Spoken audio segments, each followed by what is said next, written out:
Bueno, buenas tardes. Hoy en la clase de hoy vamos a empezar a estudiar la fuerza magnética entre cables conductores. Ya conocemos el hecho de que cuando una carga está en movimiento y se encuentra inmersa en un campo magnético, experimenta una fuerza que intenta desviar su trayectoria. Ahora, en un cable no solo hay una carga, sino hay un flujo de cargas, un montón de cargas. Entonces, la misma expresión de que la fuerza es igual a la carga por la velocidad por la distancia, por la magnitud del campo magnético, nos va a ayudar a determinar cuál es el valor de esa fuerza. Entonces, en este caso, si tenemos, imaginémonos que tenemos dos cables conductores. Y el primer cable, este cable de aquí, propaga una corriente I1 y el cable de aquí propaga una corriente I2. La corriente se define siempre contraria al flujo de electrones, o sea, los electrones irían en dirección contraria. Es como si cargas positivas se estuvieran propagando por el cable. Eso es una definición. Entonces, imagínense que debido, por ejemplo, a la corriente del cable I1 se produce un campo magnético, porque los cables, como ya vimos, los cables producen campos magnéticos. Entonces, el campo magnético del cable 1 va a producir un campo magnético en este punto, donde van pasando las partículas. Y ese campo magnético va a tratar de desviar la trayectoria de las partículas produciendo una fuerza hacia acá. Al mismo tiempo, cuando transcurre la corriente I1, esta produce un campo magnético B2 dirigido hacia abajo, en este punto, que va a producir una fuerza magnética sobre el cable 1 y así sucesivamente. Estas fuerzas son de igual magnitud, pero de dirección opuesta, según establece la tercera ley de Newton. Entonces, si D es la separación entre las placas, entre los cables, perdón, si D es la separación entre los cables, la fuerza por unidad de longitud de cable es igual a mu sub 0, la constante de permeabilidad, por la corriente 1 por la corriente 2 entre 2pi sobre D. Y D es la distancia de separación entre los cables conductores.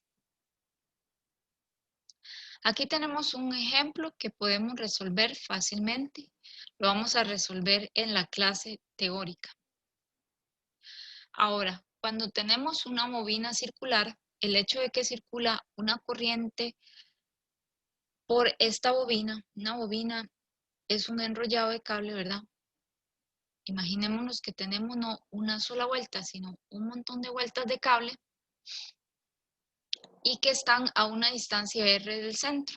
Entonces, el campo magnético generado por la corriente de esa bobina va a ser igual a mu sub 0, que es la constante de permeabilidad del espacio libre, que va a tener un valor de 4pi por 10 a la menos 7 teslas por metro. Espera un momento. Bueno, va a tener el valor de mu sub 0 por n, que es el número de vueltas de la bobina. Aquí solo está representado una, por la corriente que circula sobre ella dividido entre 2 por R. Y entonces, así vamos a calcular la magnitud del campo magnético en teslas. Y la dirección del campo magnético va a estar dada por la regla de la mano derecha. O sea, nosotros ponemos los dedos como que indican la dirección de la circulación de la corriente. Si la corriente circula en esta dirección, pues el campo magnético apunta hacia la dirección del pulgar. Y si la corriente circula en la otra dirección, el campo magnético circula en esta otra dirección. Como recuerdan, la regla de la mano derecha debe hacerse con la mano derecha. Si lo hacen con la otra mano, pues le das todo igual, pero de signo contrario. Y este video tiene un problema que tiene inversión lateral, o sea que mi mano izquierda es mi mano derecha y lo contrario, o sea que no se fijen del video, fíjense en del dibujo. También tenemos el campo magnético que se genera en el interior de un solenoide. Un solenoide es una bobina, por ejemplo aquí, un enrollado con un montón de vueltas. Entonces, el campo magnético en el interior está dado por esta fórmula. Afuera no, ¿verdad? Afuera se supone que el campo magnético es cero o que tiene un valor muy bajo. Y eso se demuestra ya que las líneas de campo están muy separadas. Indica que el valor del campo magnético es muy bajo. En cambio, dentro del solenoide, las líneas de campo están más juntas, lo que indica que el campo magnético está más intenso. Como sabemos, las unidades de campo magnético es el Tesla y está dado por la constante mu sub 0 por n, que en este caso representa el número de vueltas por unidad de longitud, cuántas vueltas hay en esta longitud, por la corriente, igual está dada por la regla de la mano derecha. Los dedos señalan la dirección de la corriente y el campo magnético está dado por la dirección del pulgar. La corriente solo puede circular en un sentido o pues en el otro, ¿verdad? Este, por ejemplo, es un solenoide de una sola vuelta. Este tiene 3 vueltas, este tiene 5 vueltas y este tiene muchas más. Cuando el solenoide tiene muchas vueltas, el campo magnético adentro tiene este valor, pero afuera el campo magnético es cero. El solenoide es un componente principal de muchos circuitos y se le llama también inductor porque es capaz de producir campos magnéticos tal como la fórmula lo indica. Luego tenemos los materiales magnéticos, que son materiales especiales donde responden al campo magnético manteniendo la magnetización, conservando el campo magnético. ¿Qué es lo que sucede? Bueno, lo que sucede es que la estructura interna de los materiales tiene átomos y en los átomos los electrones en cada capa se acomodan de la siguiente manera. Aquí un electrón se acomoda con su cantidad spin hacia arriba o hacia abajo. El spin es el momento magnético del electrón. Luego en las capas se van llenando de la siguiente manera.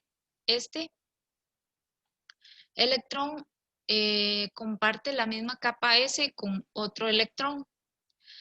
Luego tenemos la capa P, que tiene campo para 6 electrones. Cada uno tiene que tener un spin para arriba y su compañero spin para abajo. La capa D, a la que le caben 10 electrones, tiene 5 spines para arriba y 5 spines para abajo. Cuando una capa no está completa, todo lo que sucede es que los spines se acomodan todos hacia arriba, en una misma dirección. Por ejemplo, esta representa la subcapa 3D del hierro.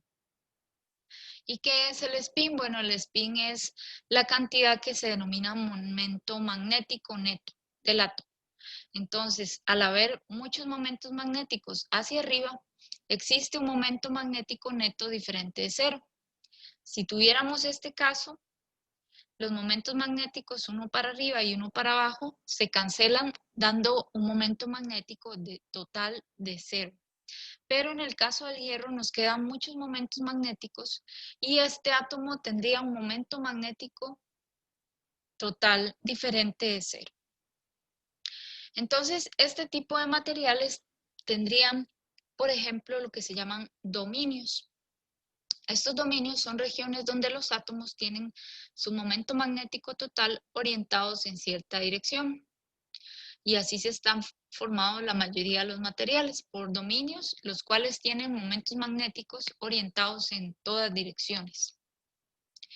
¿Qué es lo que sucede con los materiales ferromagnéticos? Pues lo siguiente, una vez que se aplica un campo magnético externo, todos los momentos magnéticos tienden a alinearse, así como una brújula se alinea con el norte magnético de la Tierra, porque el la fuerza empleada sobre la aguja de la brújula produce, el campo magnético produce un torque que hace que el momento magnético se alinee con el norte. De la misma forma, los momentos magnéticos todos se van a alinear con el norte, o sea, con la dirección del campo magnético externo. Una vez que se libera que se apaga este campo magnético externo, los materiales ferromagnéticos mantienen esta magnetización.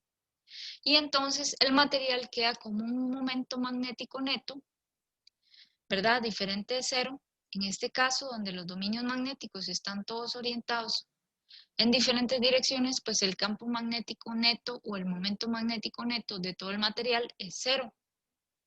Pero en este caso, al alinearse todos en la misma dirección, se suman y se produce lo que se llama un imán.